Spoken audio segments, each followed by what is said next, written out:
আমি আজকে রান্না করব পাঁচ মিশালি খিচুড়ি। একটা বাটিতে আধা বাটি করে মুগ ডাল, মসুর ডাল, খেসারির ডাল, ছিলা ডাল ভালো করে ধুয়ে 15 মিনিট ভিজিয়ে রাখবো। এবার 20 মিনিট সিদ্ধ করে নেব। 8টা কাঁচামরিচ দেব, 1 চা চামচ হলুদ গুঁড়া দেব, 7টা লাল মরিচ দেব, একটু নেড়ে দেব। এবার পাতিলে গোল চামচে 3 চামচ ঘি দেব। 1 বাটি পেঁয়াজ কুচি, একটা তেজপাতা, 17টা কাঁচামরিচ দেব। 1 টেবিল চামচ আদা কুচি দেব। গোল চামচে 1 চামচ রসুন কুচি দেব। 1 টেবিল চামচ লবণ দেব, একটু নেড়ে দেব। পেঁয়াজ বাদামি হয়ে এলে 3 টেবিল চামচ পেঁয়াজ বাটা দেব। 1 টেবিল চামচ আদা বাটা দেব, একটু নেড়ে দেব। 2 টেবিল চামচ মরিচ বাটা দেব।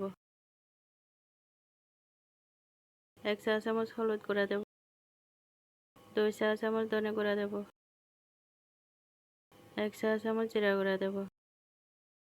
আধা চা চামচ গরম মশলার গুঁড়া দেব, একটু নেড়ে দেব। এবার 500 গ্রাম পোলার চাল দেব, একটু নেড়ে দেব। একটু কষিয়ে নেব, একটু নেড়ে দেব। ফোটানো 3 মগ গরম পানি দেব।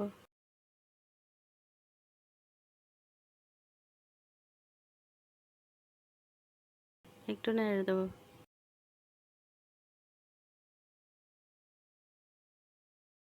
10 মিনিট পর সিদ্ধ করা ডালটা দেব,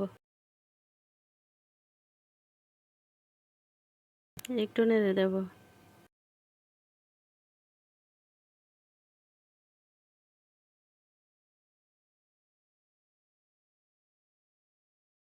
এবার 1 টেবিল চামচ চিনি দেব, একটু নেড়ে দেব।